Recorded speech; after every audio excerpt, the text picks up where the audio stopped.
Excerpt from Reality is Broken, Why Games Make Us Better and How They Change the World by Jane McGonigal. Gamers have had enough of reality. They are abandoning it in droves, a few hours here, an entire weekend there, sometimes every spare minute of every day for stretches at a time, in favor of simulated environments and online games. Maybe you were one of these gamers. If not, then you definitely know some of them. Who are they? They are the 9 to 5ers who come home and apply all the smarts and talents that they underutilized at work to plan and coordinate complex raids and quests in massively multiplayer online games like Final Fantasy XI and the Lineage worlds. They're the music lovers who have invested hundreds of dollars on plastic Rock Band and Guitar Hero instruments and spent night after night rehearsing in order to become virtuosos of video game performance. They're the World of Warcraft fans who are so intent on mastering the challenges of their favorite game that, collectively, they've written 250,000 wiki articles on the WoW Wiki, creating the single largest wiki after Wikipedia.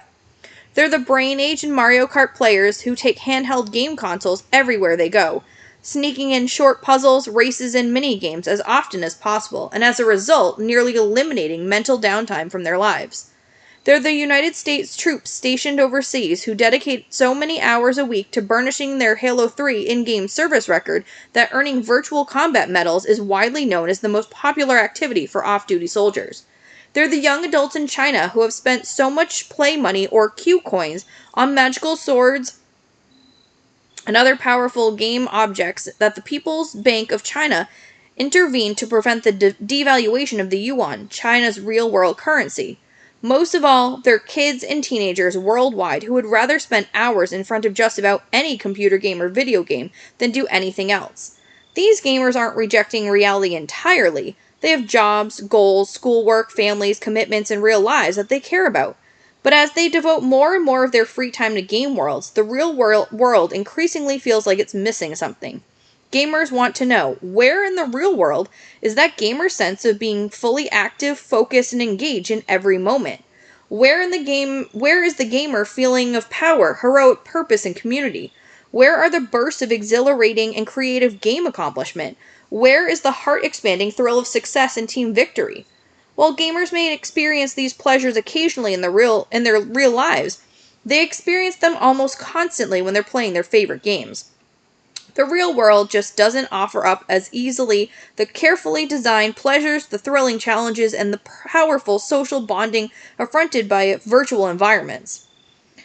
Reality doesn't motivate us effectively. Reality isn't engineered to maximize our potential. Reality isn't designed from the bottom up to make us happy. And so, there is a growing perception in the gaming community. Reality, compared to games, is broken. In fact, it is more than a perception, it's a phenomenon. Economist Edward Castronova calls it a mass exodus to game spaces, and you can see it already happening in the numbers. Hundreds of millions of people worldwide are opting out of reality for larger and larger chunks of time. In the United States alone, there are 183 million active gamers, individuals who, in surveys, report that they play computer or video games regularly, on average 13 hours a week.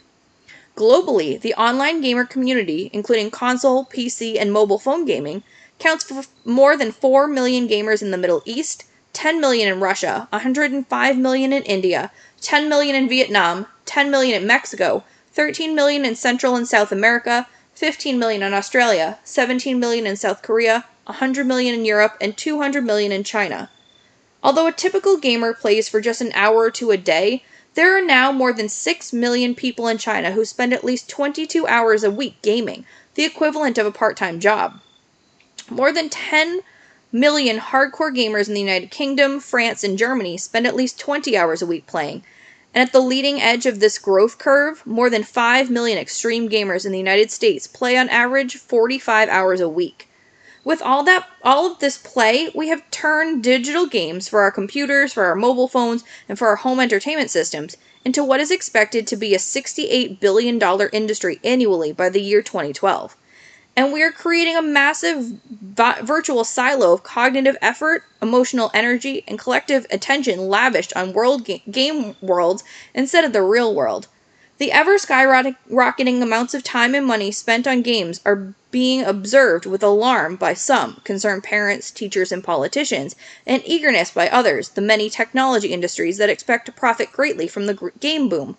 Meanwhile, they are met with bewilderment and disdain by more than a few non-gamers, who still make up nearly half of the US population, although their numbers are rapidly decreasing. Many of them deem gaming a clear waste of time.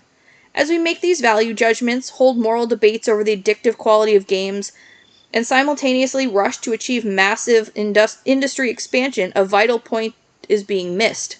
The fact that so many people of all ages all over the world are choosing to spend so much time in game worlds is a sign of something important, a truth that we urgently need to recognize. The truth is this. In today's society, computer and video games are fulfilling genuine human needs that the real world is currently unable to satisfy. Games are providing rewards that reality is not. They are teaching and inspiring and engaging us in ways that reality is not. They are bringing us together in ways that reality is not. And unless something dramatic happens to reverse the resulting exodus, we're fast on our way to becoming a society in which a substantial portion of our population devotes its greatest efforts to playing games, creates its best memories in game environments, and experiences its biggest successes in game worlds.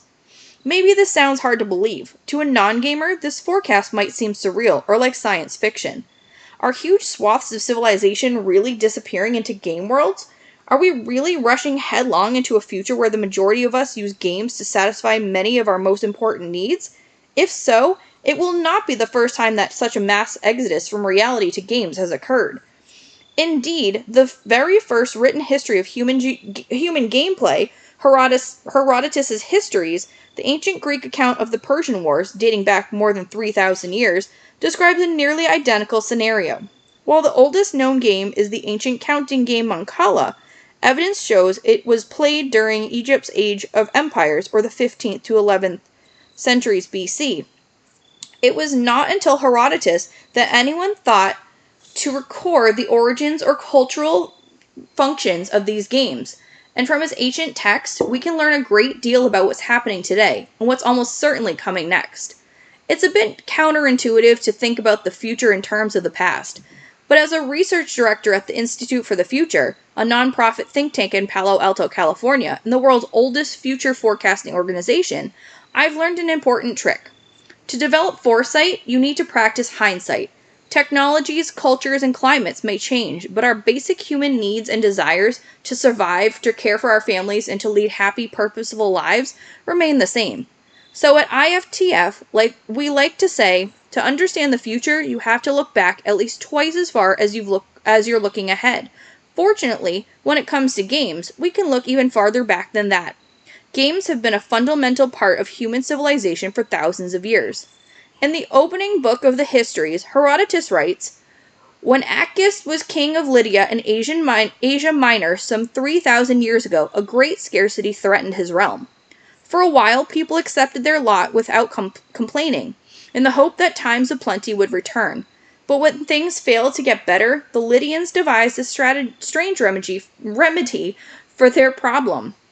The plan adopted against the famine was to engage in games one day so entirely as to not feel any craving for food, and the next day to eat and abstain from games. In this way, they passed 18 years, and along the way they invented the dice, knucklebones, the ball, and all the games which are common. What do ancient dice made from sheep's knuckles have to do with the future of computer and video games? More than you might expect. Herodotus invented history as we know it, and he has described the goal of history as uncovering moral problems and moral truths in the concrete data of experience. While Herodotus' story of an 18-year famine survived through gameplay is true, or as some modern historians believe, apocryphal, its moral truths reveal something important about the essence of games. We often think of immersive gameplay as escapist, a kind of passive retreat from reality. But through the lens of Herodotus' history, we can see how games could be a purposeful escape, a thoughtful and active escape, and most importantly, an extremely helpful escape. For the Lydians, playing together as a nearly full-time activity would have been a behavior highly adapted to difficult conditions. Games make life bearable. Games gave a starving population a feeling of power in a powerless situation, a sense of structure in a chaotic environment.